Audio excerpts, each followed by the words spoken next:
Hapo shahari unajua bado kumenya neza.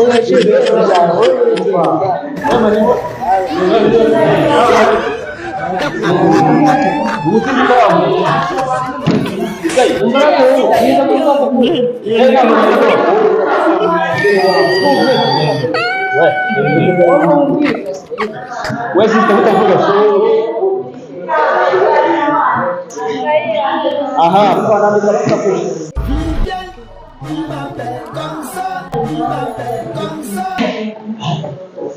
bonjour les élèves. Bonjour les élèves.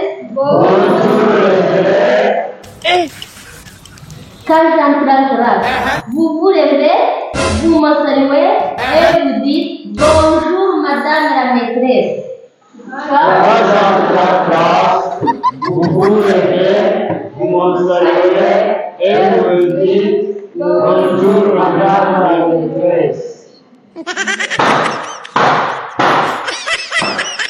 Je vous disais que quand j'entre en classe, vous vous levez, vous me saluez et vous dites bonjour madame la maîtresse. Tout ça comme ça.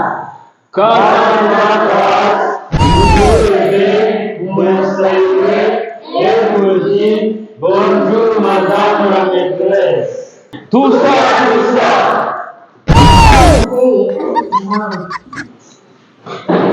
Michal. Jadi pagi yang ikan itu, kita mau susu dan tidak ngaram itu ngarim. No dengar dia kerja misal dia misal. Kita akan dipilih. Prender kayak exercise. Benar-benar mungkin. Serah saya kepada ini terus.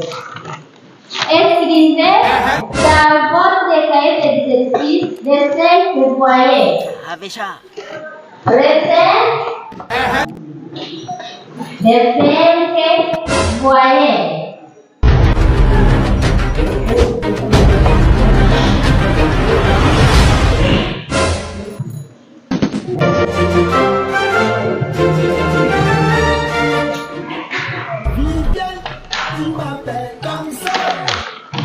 Faites vite.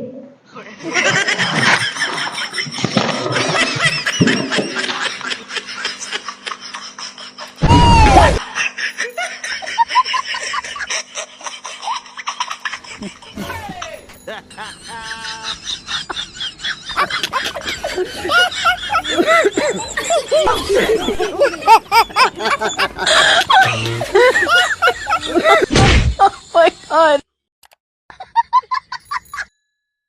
Qui a terminé? Wait for it. Wait for it. Non. Non. Non. Macam ni anda.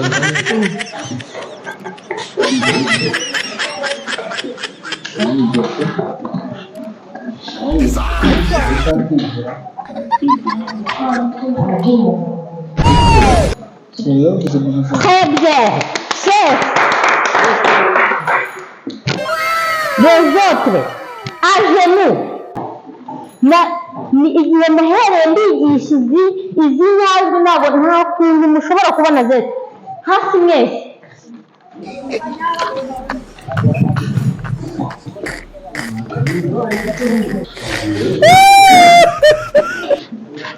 Chef va écrire les 5 voyelles au tableau. Prenez la clé.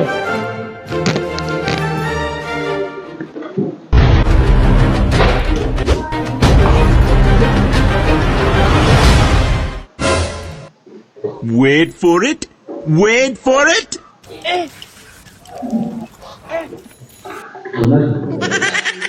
A. Continue. E. I. Continue. O. U.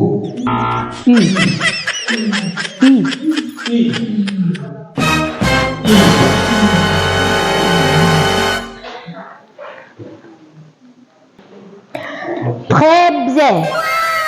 Vous voyez ça? Oui.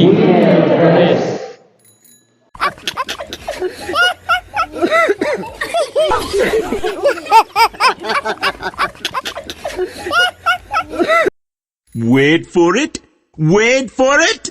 Kasongo ye Mombali nanga Kasongo mwana we Songa libera Kongo ye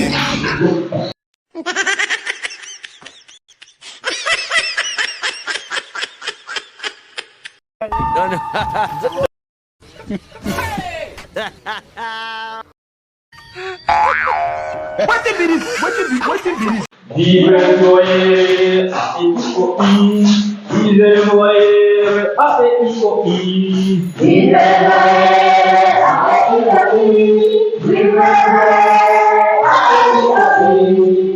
Majo siro a promessa da e uma chapa a tu petipa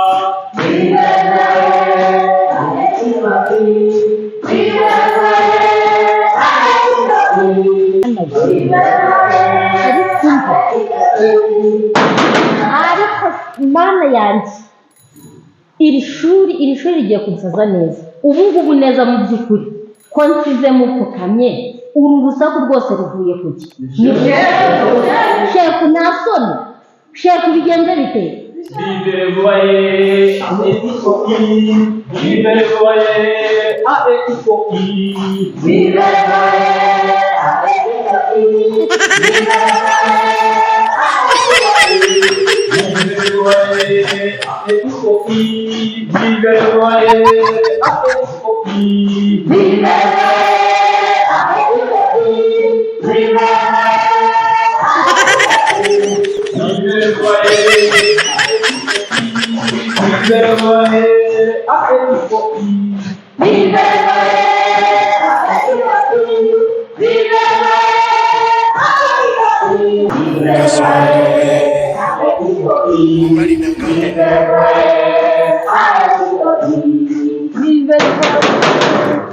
Qu'est-ce qui se passe ici?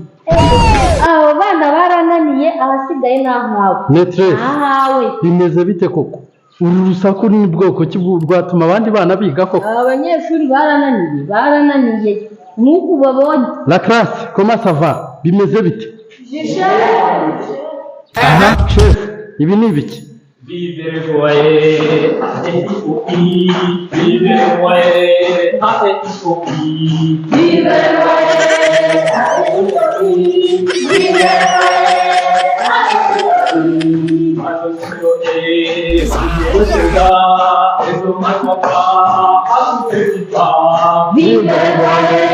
Jesus is Lord.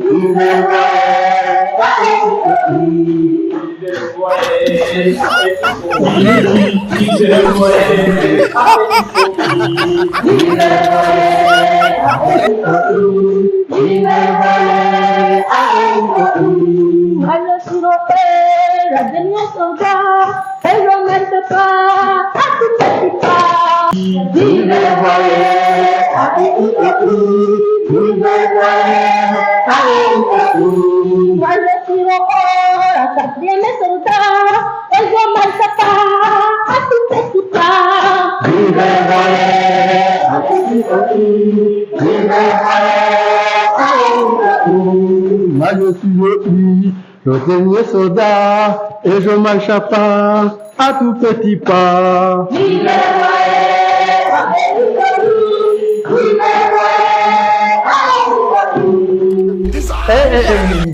Niko metre, ubundi aba bana ibi ni ibiki badushyizemo? Gute baduhenda ubwenge kandi turi abantu bakuru koko? Chef, ibi ni ibiki? Master, jewe nukuvuga ngo narenje nsanga Yego. gukubita yaraduhaye interrogation iratunaniye hanyuma mbonye ko mbishoboye ndavuga amite nimba mwaka kantu kakarereye ahubwo nakayora akanzu kakumva ukuntu bimeze Vive voye Iko I. Vive voye Iko I.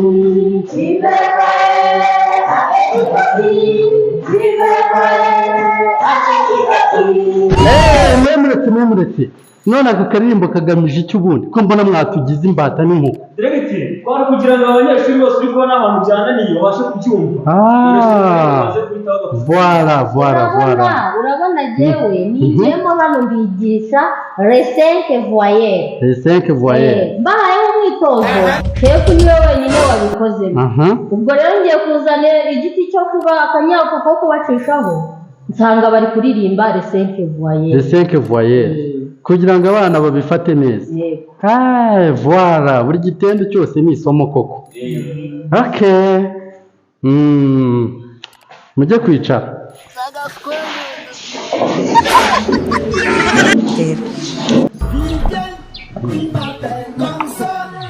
Kasongo ye Bari nanga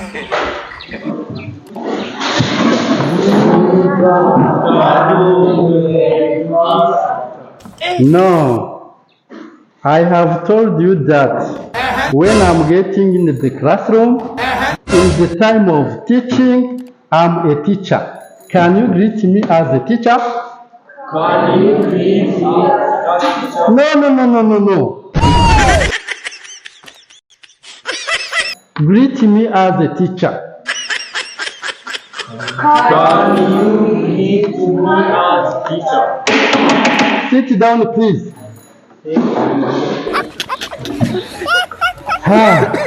Who can clean the blackboard? Chief, hurry up. Clean the blackboard. What the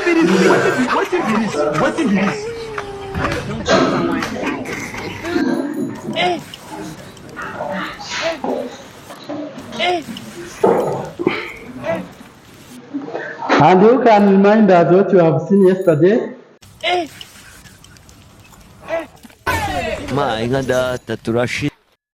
No one?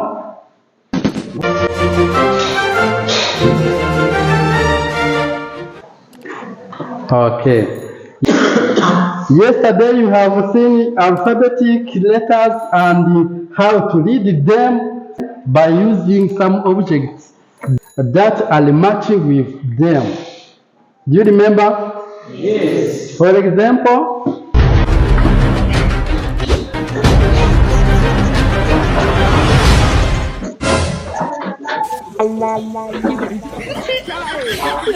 alphabetic letters.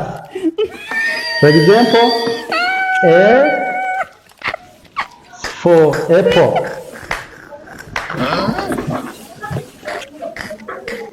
B for book.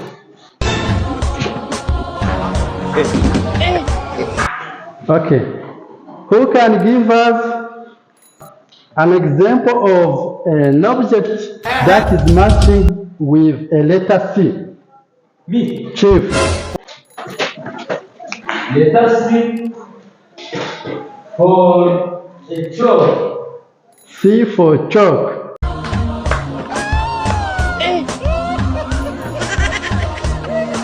This is the chalk. Yeah, very nice. Thank you, boy. You deserved to be a chief of classroom. Okay, we are going to try to read here. A for apple. A for apple. B for book. B for book. C for chalk. C for chalk. Here on the letter C, we have another example. C for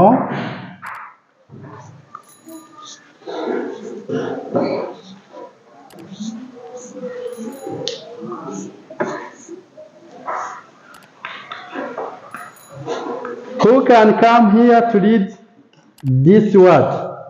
Kasongo ye You girl, Bari nanga Kasongo go and read there. Songali bara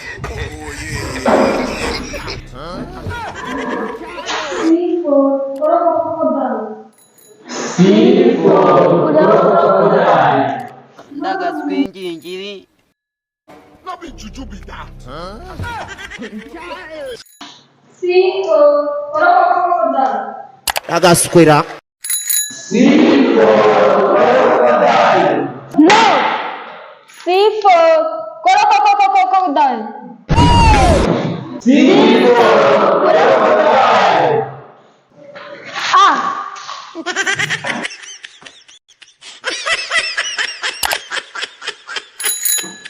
Fatuma, no problem. Calm down. Class, don't laugh this girl again. You know that she has a problem for speaking. Do you understand? Yes. Okay. C for crocodile. C for crocodile. Today we finish by here.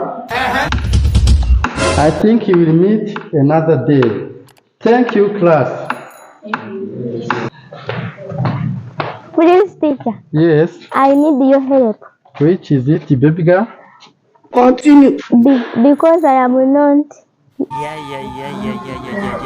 You're not good in English? Yeah, because I am not good in English. Yeah. English language. Continue. Do you need that I can help you? Would you like to coach me use your extra time? Oh, no problem. Let's start today. Are you ready? Yes. Yeah. I will help you.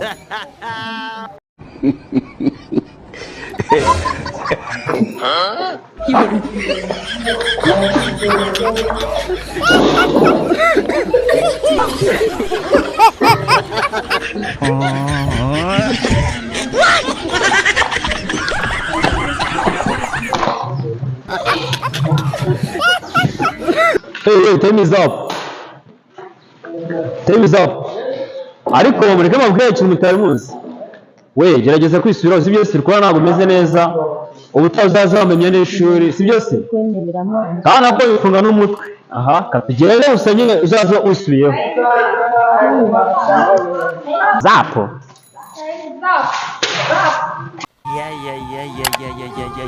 Ariko kuki utavuga nk'umuntu ufite ubwonko bwinshi?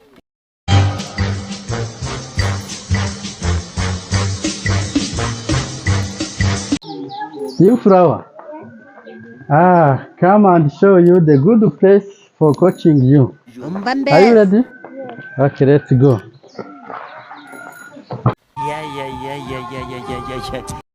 What is not good in English for you? Oh shit! Oh shit! Kawaii.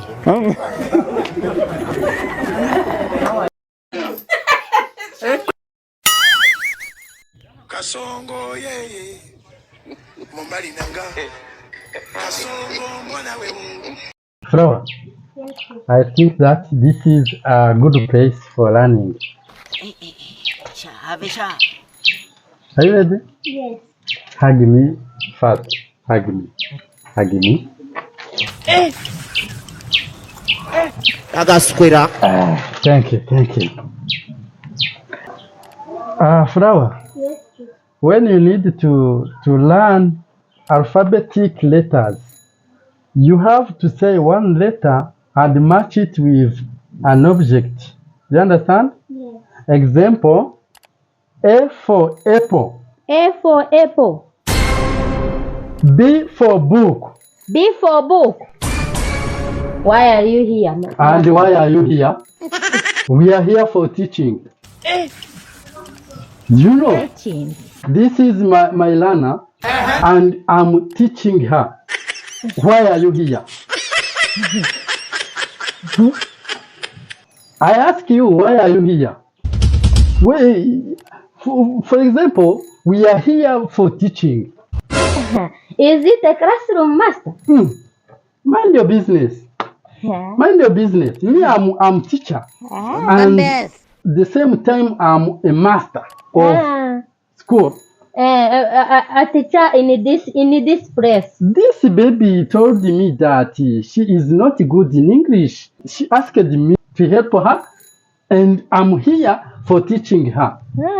What is your problem? Can you mind your business? Leave us. Don't disturb us. Baby, Let us live here.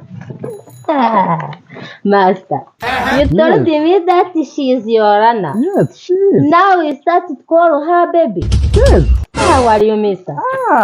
Mind your business. You will see anytime. No.